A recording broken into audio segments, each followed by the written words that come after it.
All right, welcome back. Last episode, we did that thing around the block. It made some pretty awful noises. Found out that the noise was the power steering belt had come loose, so it was kind of just flopping around and screaming. That's why I didn't have any power steering. Tighten that up and it's all fine. So made it around the block again, no problems, no noises. It still needs a tune. We'll get to that, but right now we need to get it clean. It hasn't been washed in 14 months, and we've got a kit coming to change the color of this car, and for that to work, it's got to be clean. So let's get this thing cleaned up.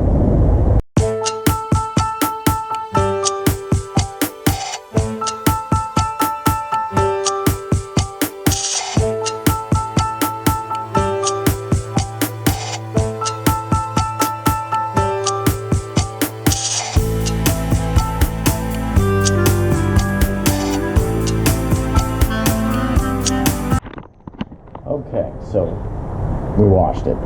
Yeah, this isn't a detail, but looks way better. We've got a lot of sticker residue left. That's all going to have to be rubbed off with some solvent. Basically just going to have to do a whole paint correction of that thing. Underneath the spoiler is filthy, but we're actually going to remove the spoiler to do the change on the color. We had a sticker pull the top layer of paint off. It's a little annoying, but we'll get there. But yeah, so this is cleaning up great. That part's done, right? I'm not even going to bother drying it off because we got to go over it like 6 more times with various solvents and cleaners. But it doesn't look like it's been sitting outside for 2 years.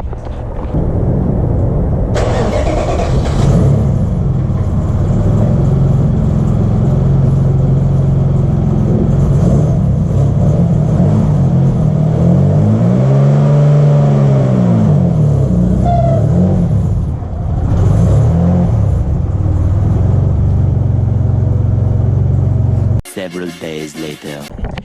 Still working.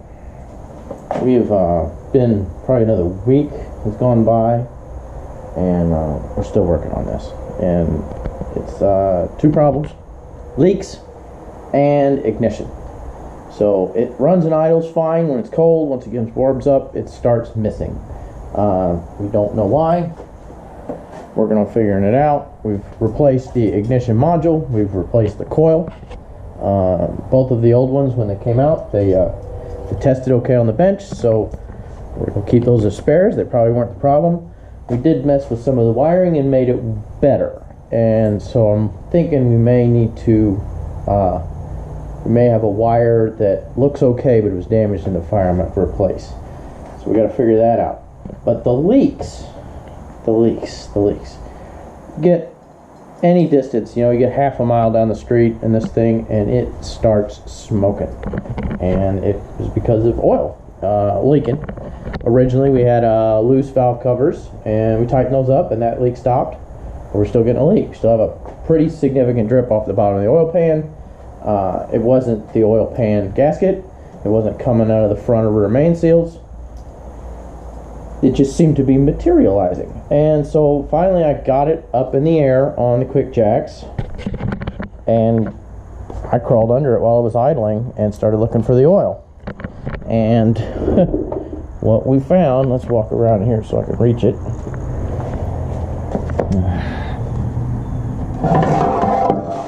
This is the oil pan, and let's see, where was it? I hold this up to the light. Nope, it's on the other side. Hold on. Turn this around. Up to the light.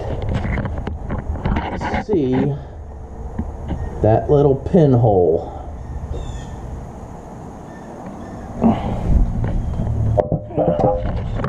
That little bitty hole was the source of the leak. So we had to replace the pan, basically. Obviously that pan is so rusty, it is rusted clean through in at least one spot. I had another pan. So this is sitting here waiting on the paint to dry. We've got a new bung welded in for the turbo drain, and tomorrow, as soon as this paint's dry, ooh, there we go. As soon as the paint's dry on this, I will be able to go ahead and put that new pan back on. This would have been the second time I've drained the oil out of this engine since we put it together with like 15 miles. I did drain it into a super clean pan and I saved that oil. I'm gonna put it back in. That'll save me 50 bucks. And then because I haven't been putting good oil in it because it's leaking and we're breaking it in. But now that I think we've got the leaks handled, we'll be able to fill it up, finish the break-in on that stuff, get this ignition. It's all centers around and it's hard to see because there's no lights.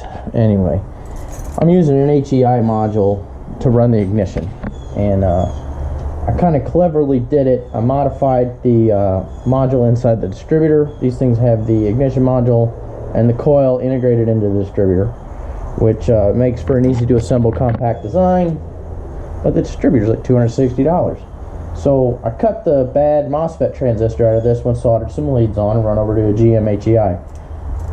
I'm losing spark. You can tell it misses and pops, and the tac's jumping all over the place. The tac signal comes off the coil negative, which is kind of right there. You can't really see it. That's probably the wire that's got the problem, and that's the one I'm going to replace. The next day. The leaks are fixed. New oil pan is on the car, and it is buttoned up. And we also had a small coolant leak. Replaced the clamp, and that seems to have settled that down. It made it up onto the highway and then back home again. It still is breaking up under load, and finally troubleshot everything we possibly could. We had to break out the antique. This is a Cobra GT 7510 Deluxe Auto Analyzer, and the important part of it is it can measure dwell, and so and dwell is the amount of time that the coil is allowed to charge before it's discharged. What we found from the dwell meter is that the HEI modules I've got, and I had 3. I had this one. This is a Chinese one from Amazon. No name, no number on it, whatever. Got a brand new one, genuine AC Delco. Bought this yesterday, brand new. And then the one on the car is an AC Delco. It's probably 2 years old, but it went through the fire. And hooked the dwell meter up, and exact same thing on all 3 of them. At idle, it's 30 degrees of dwell, and as the RPMs increase, the dwell goes down as a percentage or number of degrees of rotation. That's because the modules have failed and they're outputting a fixed dwell. This is bad. 30 degrees of rotation on a motor that's spinning 900 RPM, that comes out to, I don't know, somebody else can do the math, probably 6 or 7 milliseconds. That's way too much for the coils. It's going to burn the coils out. It's not right. Stock GM HEI modules should, at idle, show about 5 degrees of dwell, and as the RPMs increase, the dwell should increase to 30 degrees of dwell. None of these modules are doing it, so I've got 3 bad modules. So I have now ordered 3 more modules, and we will see if we can get a good one out of that batch. Parts are crap these days. It's bad. Several days later. All right, it's a few days later, and I'm happy to report the ignition problems are fixed. We got new modules, got them on the car. Still didn't run right. Turned out it was bad grounds. There was a ground buried down in the engine bay that was corroded and dirty. Got those cleaned up, and now it runs like a top. It's great. The other thing, which I said it's been a couple days since the last edit on this video, but we did Plasti-Dip the car. So ready, set, go.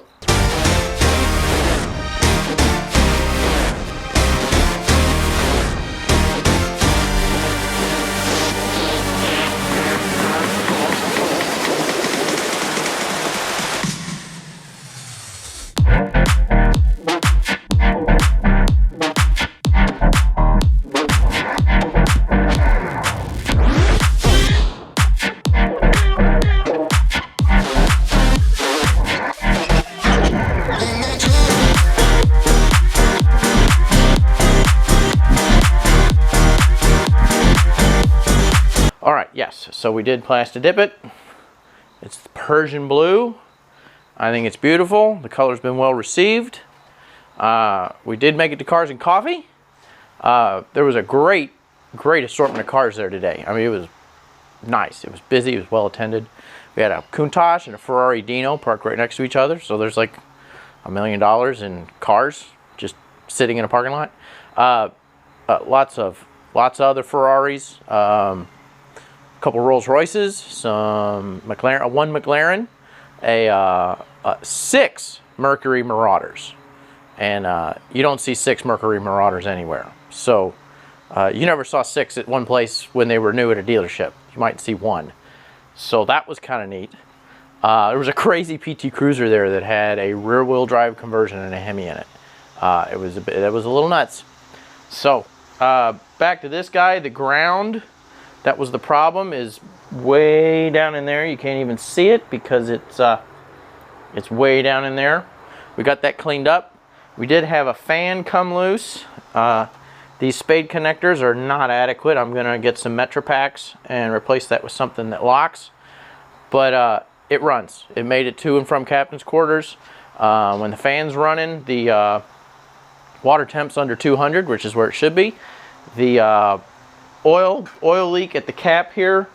The fill cap is leaking and it's dribbling down the motor here, and then it's getting blown because we've got there's a flapper here. So at the highway, this ends up opening up and letting air through, and it's blowing the oil down the block and onto the headers and causing smoke. So I need to find a O-ring or something that'll fit in that cap. But it runs. We've got boost. It pulls hard. Next video will be in an autocross. We've got one on September 18th down in Bowling Green with the Kentucky region, and that's gonna be our last opportunity to shake this down before going to Optima at VIR. So thanks for watching. Stay tuned for the next input. Thanks for watching. Stay tuned for the next episode, and hit the like and subscribe down there. It really helps me out. Thank you. Bye.